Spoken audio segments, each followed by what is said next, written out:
For those of you who know me, I was born in Ohio, and I was born in Cincinnati, which makes me a lifelong Bengals fan. So the week didn't start out so great. Let's just put it that way.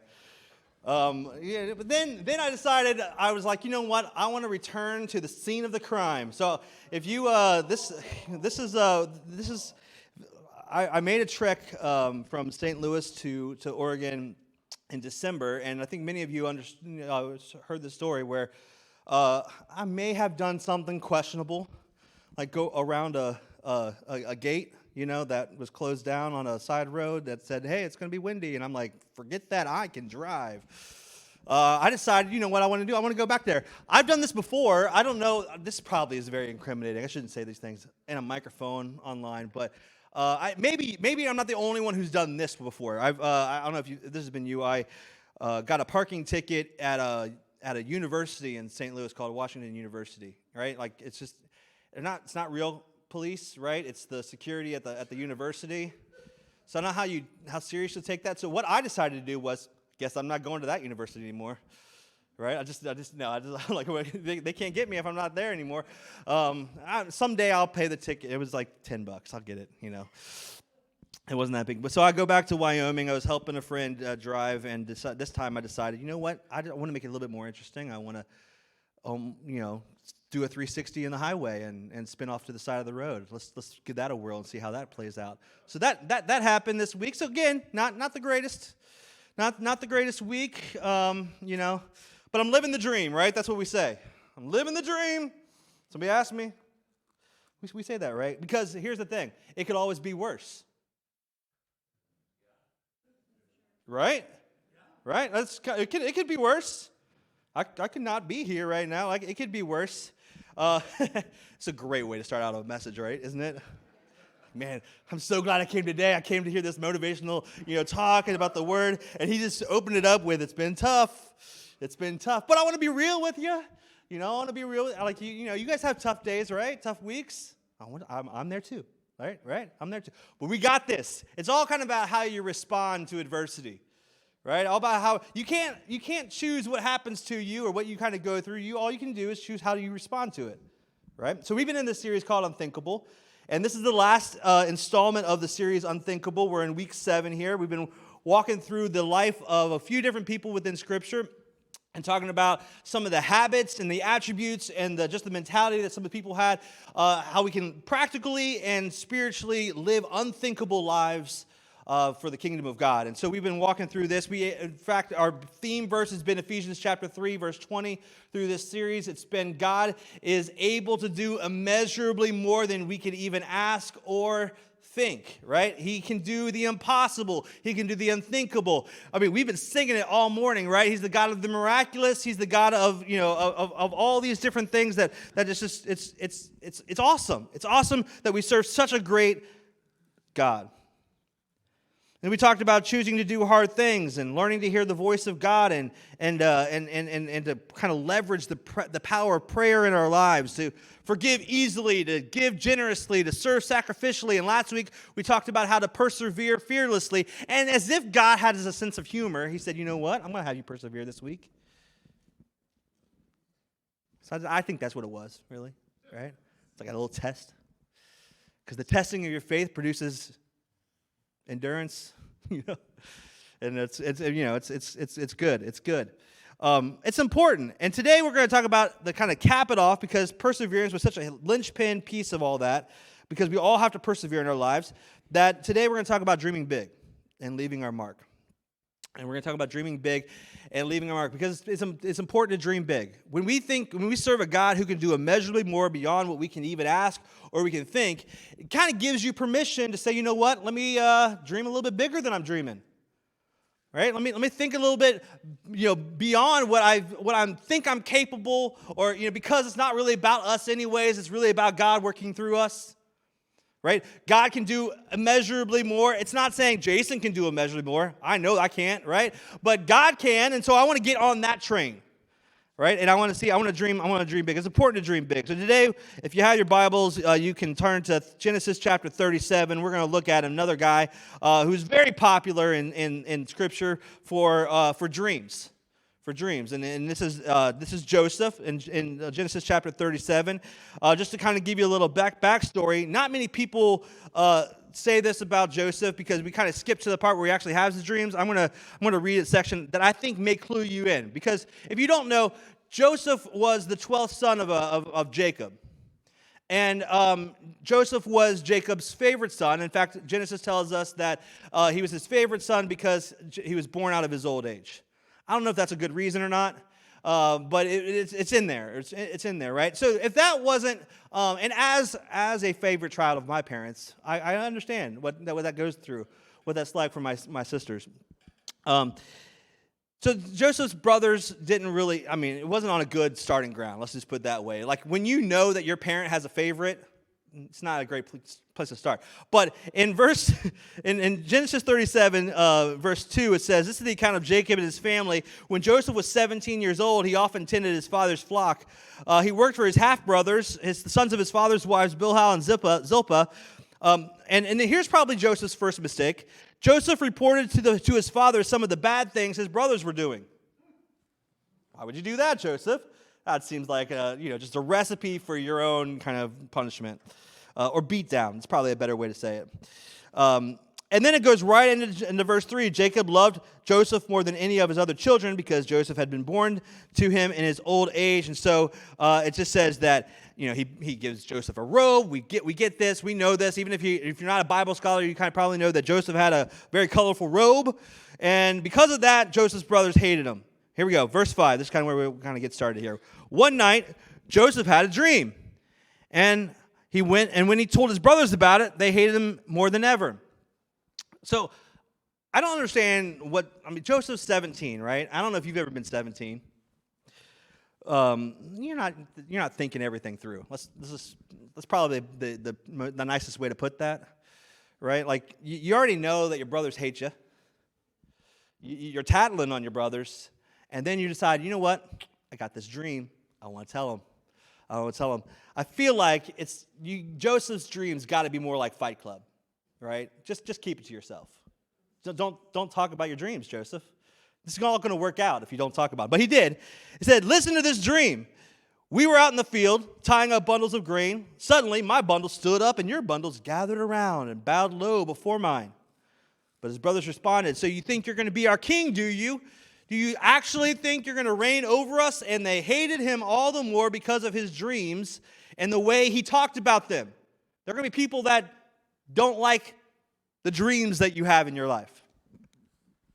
They're gonna discount those things. They're probably even going to talk bad about you, about the dreams that you have in your life. But this happened for Joseph. And then, verse 9, soon Joseph had another dream. And again, he didn't learn his lesson. That's my paraphrase version. He told his brothers about it. Listen, I have had another dream. This time, get it.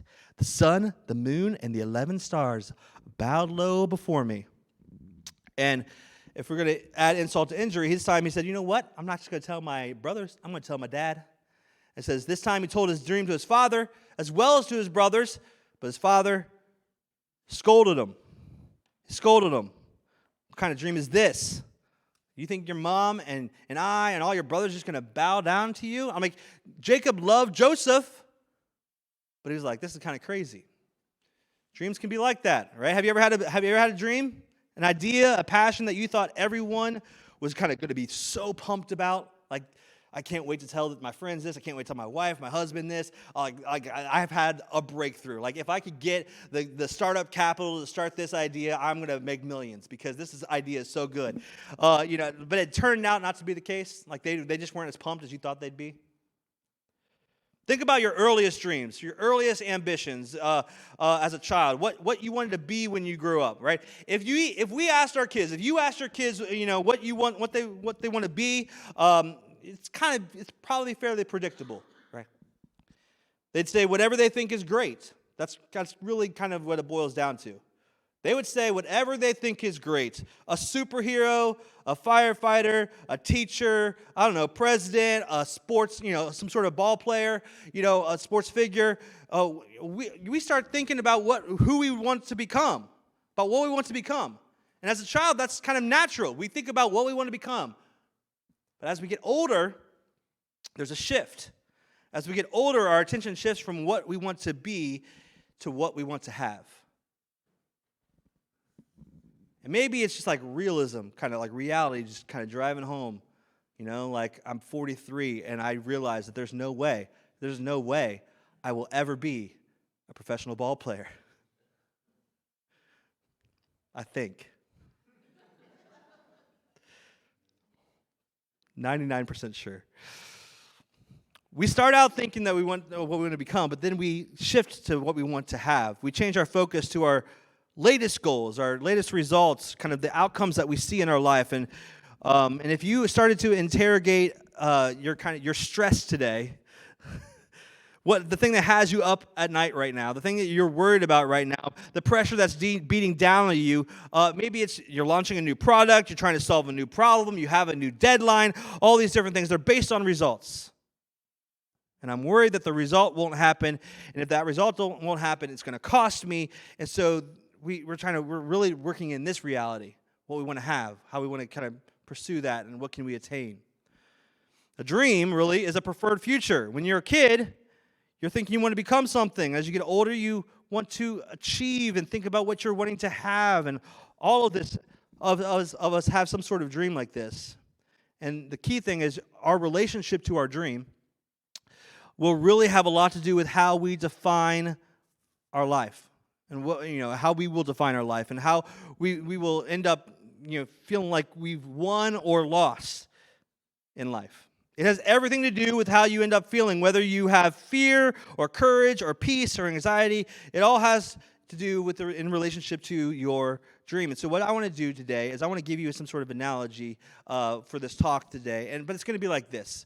I don't know how many, pasty white people we have in the, what I'm trying to say is, like, if you're the type of person that has to spread suntan lotion and reapply it, like, constantly, like, that's your main job at the beach, is just to not get sunburned, that's kind of what we're doing today. I don't know if that's you, but this idea of lotion, right? You put it in, you got to let it absorb, you got to let it kick in, and you got to reapply it. You get dry, you got to reapply it. And this is something that we're going to talk about today that just needs to be reapplied and reapplied and reapplied and reapplied. It's not something you can apply once and be like, okay, I got it.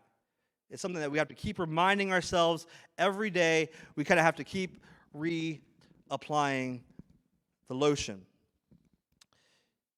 And if you do, what you will produce is one of the most elusive things in the world right now. And it's peace. It's peace. Peace is pretty elusive. There's not a lot of peace in the world right now. There's a lot of activity, not a whole lot of peace. There's a lot of Red Bull, some souped-up ambitions, but not a whole lot of peace. When was the last time you experienced peace? Peace is elusive. I talked to a lot of people about who that have no peace. I've experienced times in my life where I felt like I didn't have peace, and I couldn't figure out why. And the answer, sometimes people say is, oh, you just got to take some time off. You need a vacation. You need some rest, right? Peace is not at the end of a Netflix binge. Let's put it that way, right? Like, you can't, you know what? I'm just going to chill out. I'm going to watch this whole series. I know it's 7 seasons. And at the end, I'm going to feel refreshed. It doesn't happen. It doesn't happen. How do I find it? So what I want to talk about today is how to it's going to be peace to your life, tremendous peace. It will take away your fear of losing or failing. But you know what? You're going to have to wake up tomorrow and your skin's going to be dry and you're going to have to reapply it again. You have to wake up the next day and you have to reapply it again. It's not something that you can just apply once and be like, all right, I got it. And that's why we don't find peace very often, because we feel like, okay, I should have it. I should have it. It should just be built into it. No, we got to reapply some of the things. So we're going to talk about Joseph's life. But before we talk about Joseph's life and what he does with his dream, because he does it masterfully, I want to show you how this was done wrong with another guy. What I'm going to do is take you to the Cliff Notes version of Joseph's great-grandfather, Abraham. All right, Abraham has a similar dream. And Joseph's dream was one of a kind of extreme success. People are going to be bowing down. I'm going to be exalted. I'm going to be prosperous. I'm going to be powerful. He has this incredible dream. And he's like, what do I do with this? And I'm going to show you what he does first, but first I want to show you how Abraham did and how he does it wrong and how Joseph does something subtly different and then actually gets it right. In Genesis chapter 12, we see God first appear to Abraham and say, I'm giving you this vision. I'm giving you this dream. I'm going to make you into a great nation. And I'm going to bless you. I'm going to make your name great. And you will be a blessing. I will bless those who bless you and curse those who curse you. And all peoples on the earth will be blessed because of you. Will be blessed through you. That's a great dream. That's a great vision. It's like, you're going to be great. It's kind of like Joseph's dream. You're going to be great. Abraham's like, awesome. I love that dream. Sign me up. It's a similar dream. You're going to be a great nation. Kind of go back to our childhood dreams. It was all about what I wanted to be. I'm going to make you a great nation. By the way, that was not Abraham's idea. It was God's idea. We can kind of get that twisted sometimes. Sometimes we get our dreams and we're like, you know what, this is my dream. We're going to talk about it a little bit later. But God's idea to Abraham, and he said, this is what I'm going to do through you. So 3 chapters later, Abraham gets a little antsy. He's like, I don't know. I'm getting older. I'm getting more, God, where's that? It just says sometime later, God spoke to him and said, don't be afraid, Abraham, because I'm going to protect you. Your reward's going to be great. And Abraham replied, God, you are good. Kind of what we declared this morning. You are good. All your blessings are so good, even when I don't even have a son. But since you've given me no children, I'm going to start trying to do my little workings myself. I don't know if that's been your policy or procedure in your life. Like, I've been praying to God. I've been looking for an answer. God's promised me this thing, but it's not showing up. I'm kind of getting impatient, so I'm going to meddle a little bit. He's like, you've given me no descendants, so who's going to be my heir? And then God reassures him and says, listen, I got you. I got you. You're going to be okay. You're going to have a son. Sarah's going to have a son. It's going to be, my promise is still my promise. I'm not going back on my promise. And then, this is kind of how fast our skin can dry after an application, right? It just happens real quick. So chapter 12, I'm going to make you into a great nation. By chapter 15, Abraham's like, where's the kids? I don't have any kids. I'm starting to lose some trust. He went from what he was going to be to what he was going to have. Instead of being a great nation, he's thinking about, I want to have kids. This is how it has to be. If I want to have this. And he's like, God, are you sure? Yeah, I'm sure. Yeah, I'm sure. I know this was your idea and your dream, but this is kind of not coming through for me right now. God says, you need to be patient. And it says he believed him. Abraham believed him. It actually says, because Abraham believed him, it was credited to him as righteousness. Fast forward 1 chapter. The very beginning of Genesis 16 says, now Sarai, Abram's wife, had not been able to bear children for him. We know that. But she had an Egyptian servant named Hagar. So Sarai said to Abram, the Lord has prevented me from having children. Go and sleep with my servant. Perhaps I can have children through her. Let's just call that a bad idea. Can we do that? That's probably the simple way. And here's what it kind of gets down to. And here's the question that we all need to wrestle with today. Whether it's Abraham or Joseph that we're going to get into, but now it's really kind of relatable to you and to me. And this is really the question that we have to wrestle through. Do you want to do great things through God, or do you want God to do great things through you? Do you want to do great things through God, or do you want God to do great things for you? These are two totally different things. The first one is, I have a dream. I want to see it accomplished. I have this preferred future. It's a result that I want to see, but it's my dream. I own it. The ownership is here. Now, God, I just kind of need you to hook it up a little bit. Because you're all-knowing, and you're all-powerful, and sovereign, and divine. You can do it, God. I've seen you move. You've moved the mountains. I believe you're going to do it again. I've got a dream. I just need you to be the driver behind my dream. God, I've done the heavy lifting. I don't need even need you to come up with a plan. I've got the plan covered, God. It's my dream. I just need a little bit of a push, a little bit of thing. I've named it. I've developed it. I've planned it. I've whiteboarded it. I've bought the website. I'm good to go. I just need you. I just want you to do great things through my plan.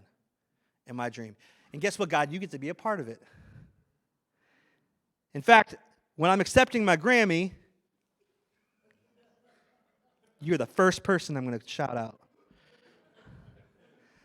I just need your strength. I've already got the dream. I want to do great things with God's help, or I want God to do great things through me. The second one is it's God's dream. It's God's plan. And we get to play a part in what his story is unfolding. God's got a dream for you. God's got a plan for your life, but it's God's dream. And our job is to get into that frame and not try the other way around saying, I'm going to figure it all out. What Abraham's problem was and what Sarah's problem was that they weren't patient enough, right? They were saying, okay, this isn't going to happen for me. I know God promised this, but I'm starting to lose trust. I'm starting to lose patience. First, Abram, did it, and he was reassured by God, and Abraham believed him. But then his wife was like, you know what? I can't. This not happen. I'm too old. It's not going to work for me. Do it this way. And so they started to kind of think through it. So Abraham lost track of this. Somewhere in the reapplication of the faith lotion, he got dry and didn't reapply, and he started going, it's my dream. I'm going to be a great nation. I have to have a son. I'm going to be blessed. And so maybe I just need to take ownership of this dream and just kind of make it happen sometimes. And when it's your dream and God doesn't seem to be coming through, you start coming up with weird plans. You start becoming manipulative. I'm going to tweak this. I'm going to use my diplomacy. I'm going to come up with a plan because God clearly isn't doing what we thought he would be doing, or he's not doing what he said he would do, or what I want him to do.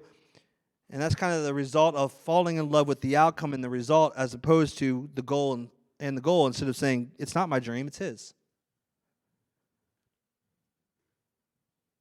If he decides to change his mind, wasn't my dream anyway. It's his. It's his thing. God's going to do great things through me, not the other way around. So Abraham and Sarah came up with a terrible, terrible plan. And then the next chapter, God delivers his promise, right? And Isaac is born. God keeps his promise, but because Abraham started manipulating, he created dysfunction in his family. Simply because he didn't trust that God would do what he said he would do, he took ownership of the dream. Now, I want to give you something, and if you can get this, if this can hit your mind and your heart, and you can kind of reapply it, I'm telling you, you're going to have to, it's going to be good. And Tuesday, you're going to have to reapply it again, right? Wednesday, you're going to have to reapply. But this will create so much peace and courage in your life, and you will be simultaneously bold and courageous and at peace. And it gets down to how you define winning and losing. How you define winning and losing. Now, this would be a perfect time for me to go back to the Super Bowl and redefine winning. I'm not going to do that because it's too soon. It's too soon. It's too soon. If we define winning as walking by faith and obedience, then your fear of losing goes away. You become free from your fear of losing. Well, let me explain. If it's your dream and you're just looking for God to hook it up, and you think that faith and obedience as a way of kind of coaxing God into doing what you want him to do, God, I got this dream. I really want it to come true because I'm really in love with this result. I'm really in love with this outcome. I think it would be so great because, my name would be great. I would be famous. I'd be prosperous, and everything I ever wanted I would have, okay? God, so I really need you. So how am I going to get God to cooperate with my dream? Tell you what, if you give me my dream, I'll walk by faith and obedience. Sometimes we bargain with God that way, right? And we use faith and obedience to kind of manipulate God into a conduit of the engine of our dream. There's like a trail of dead bodies with that story. And it's become so jaded because they're like, God, you owe me. I've been following you. I've been walking in faith and obedience, and it's not working for me. It's not happening for me. You owe me. I was faithful and obedient, and you didn't give me my dream. And God's like, I didn't really sign up for that deal. What we reduced God to in that moment is just a genie that we're like saying, hey, we put his dream, we just kind of say, what he does is he puts his dream in our heart. And I'm not trying to say that you can't do through great things through God. I want God to do what he wants to do through me. And because of that, now faith and obedience are not the means to the win. Faith and obedience are the win. That's the win. If we're faithful and we're obedient, that's the win. It's like if you take a step of faith, swish, horn, buzzer, you win kind of thing, right? I've moved on to basketball is what I'm trying to say, okay? I've moved on. It's basketball season now. You win. Like you take a little step of faith, you win. What's the result? Doesn't matter. Doesn't matter what the result is. It's God's result. You walk in obedience to what God tells you to do, you win. You're the champ. You win regardless of of the result when you walk by faith and when you walk in obedience, regardless of how it shakes out, regardless of how it becomes prosperous or if it falls apart, regardless of whether your net worth goes up or you go bankrupt, it doesn't matter. You win. And if you come to that place where you are that free to go, you know what? I'm not looking to live and die on the outcomes and the results. I'm not in control of that. It's not up to me. It's up to God. If you can get to that point, God, if you give me this dream, if it's really from you, and you said you're going to make me a great nation, and I don't have any kids now, and I'm not going to go and do something crazy, come up with some convoluted plan where I'm going to go outside of obedience to you and sleep with my wife's servants to try to create something over here to get my hands in it. That's not the win. So Abraham does it in a kind of a weird way and starts to get, and it's not weird because I feel like that's kind of normal, right? That feels relatable to me. There are times in my life where I definitely try to, let's just say, push the plan forward. Push the thing down the field a little bit, maybe faster than it was supposed to go, but I was ready for it to go. Let's go. And so it's natural. I think what Abraham did is completely relatable, but Joseph, his great-grandson, does it a little bit differently. Joseph's in the same situation, has this dream. The sun, the moon, the stars are bowing down to him. Joseph's dream, there's no other way to say this. It kind of turns into a nightmare. He has a dream. He's pumped about it. He's so pumped. He's telling everyone, guys, it's going to be amazing. God's going to make me so great. I'm going to succeed. I'm going to be powerful. My wildest dreams are going to come true. And of course, his brothers, who already don't, care for him that much, for, not the greatest reasons, but it's true. Let's kill him. And they go out and they decide, and he had some brothers who were kind of like looking for his, had his back a little bit, looking out for him secretly, right? It's the kind of friends that you have that are like, all buddy with you, and going to be picking on that person, but then, behind the scenes, they're like, okay, are you all right? He has a couple brothers like that. So instead of killing them, they said, you know what? Let's just sell them. Let's sell them into slavery, and then we're going to have to worry, we're going to tell Dad that like a wild beast killed him or something like that. We're going to tear his robe up and pour goat's blood all over it, and it's going to be bad. But not necessarily a win for Joseph, I would say, but, not the worst that could happen. It could have been worse.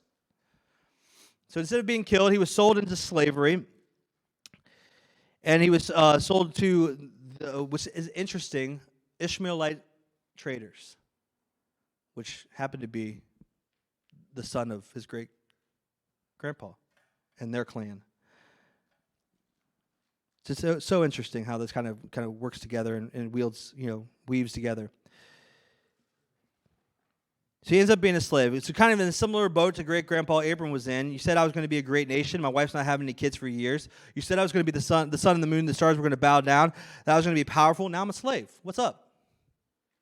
I mean, that's the opposite of power, right? If you were in that situation, you'd be like, we are not going in the right direction. The difference is what Joseph does is he doesn't really get bitter about it. He doesn't try to create a solution to bypass the process that God has for him. He becomes fruitful where he's at. And that's kind of the lesson here, that we can become fruitful where, okay, I guess this is where God wants me. I guess he wanted me to go to Egypt. I guess, I wouldn't have picked the slavery thing, but, okay, God, if this is the route that you had to get me to Egypt in, fine.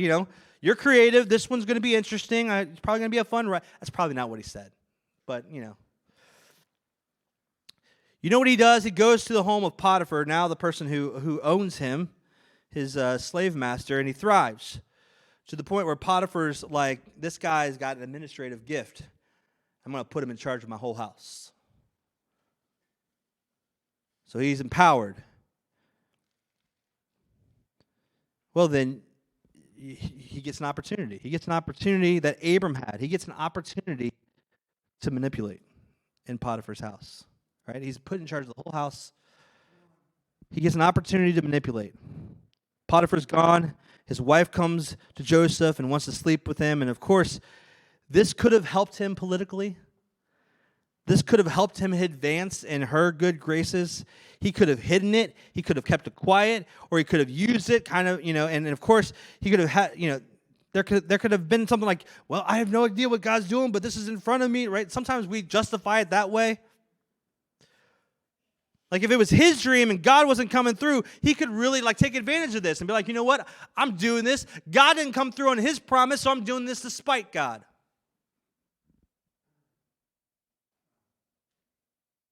Do you think he wanted to sleep with her? Probably. Right? I'm not going on too big of a limb here.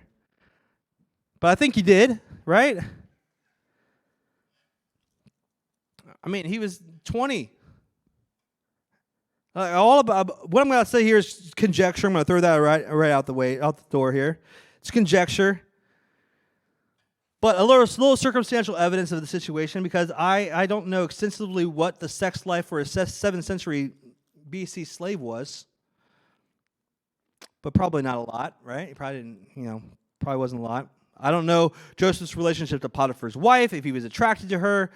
But most likely, based on the situation, he wasn't having a whole lot of sex, and she was making it available. Let's just put it that way.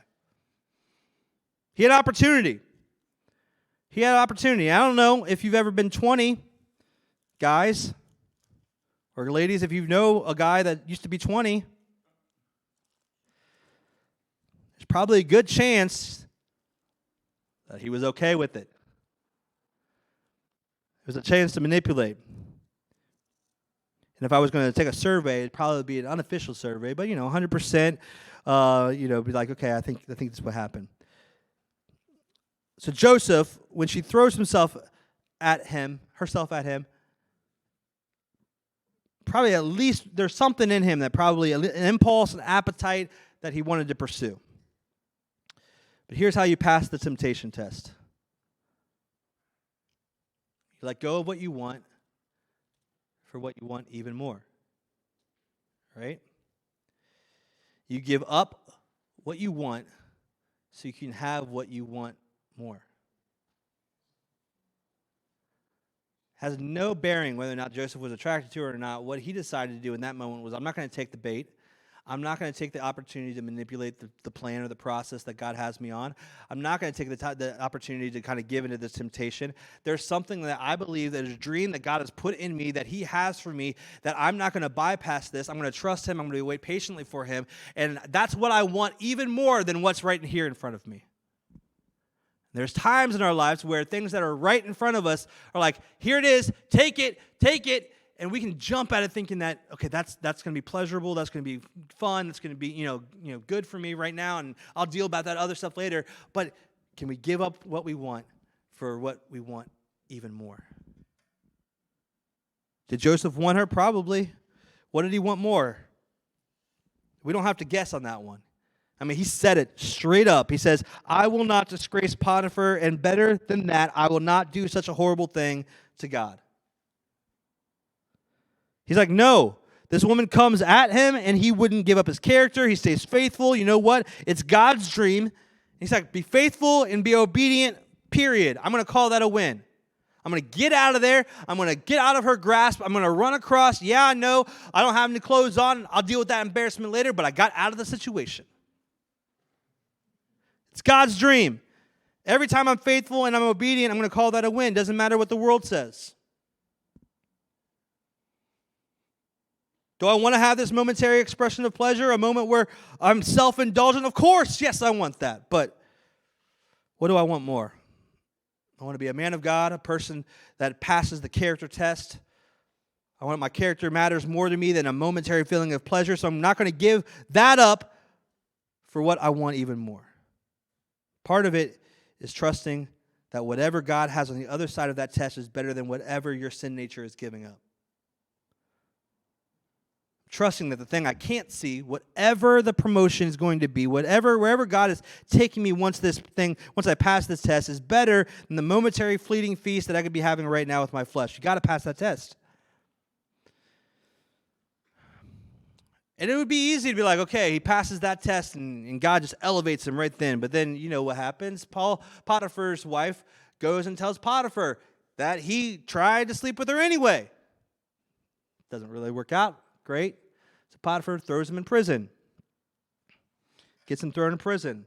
He feels like 1,000,000 miles away from his dream.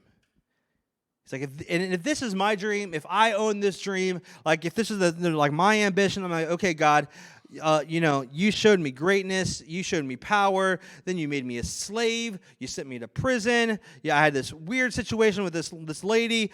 Joseph didn't, right? In fact, there's no indication that he ever gets bitter in prison.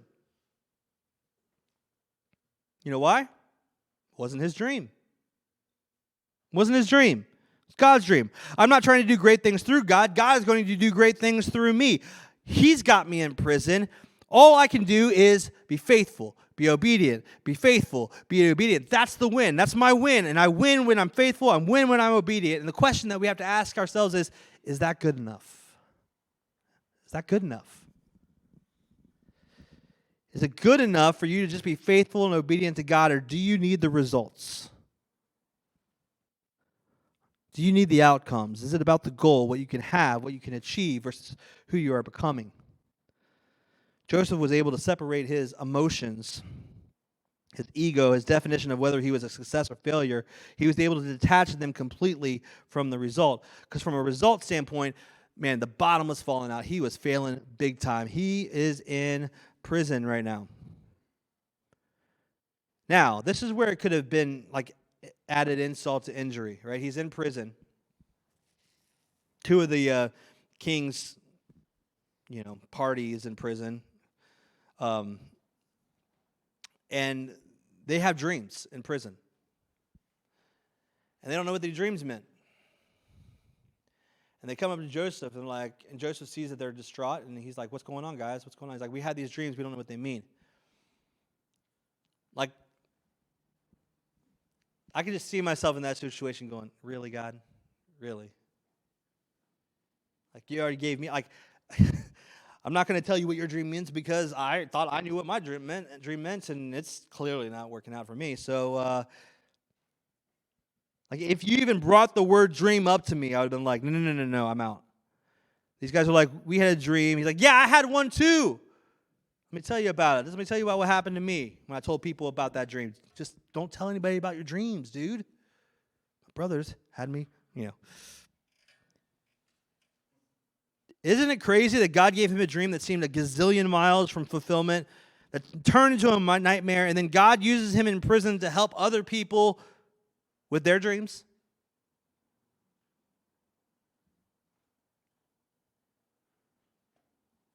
He's like, I'll help them with their dreams when you help me with my dream, God.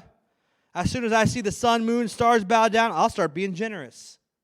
That can be our response sometimes.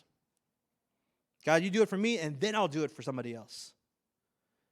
You elevate me, and then I will elevate somebody. You help me, then I'll serve. You help me. You do this for me, then I'll give. You do this for me, then I'll you gotta. It's like quid pro quo here. We gotta do something. As soon as you promote me to this powerful place, as soon as these things come true, once you do that for me, then I'll do this for you, and then I'll help them. Joseph's in prison.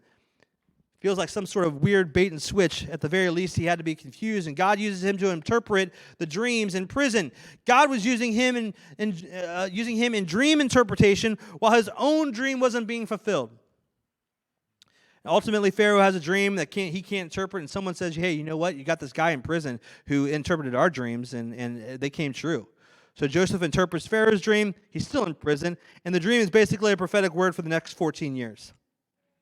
Essentially, it's that there's going to be 7 years of great crop production, and there's going to be 7 years of famine. And you got to prepare for this. So in Genesis chapter 41, we see that Pharaoh elevates Joseph from prison to be prime minister of Egypt and to be in charge of making sure that they had enough food in the land for the next 14 years. That's a big jump.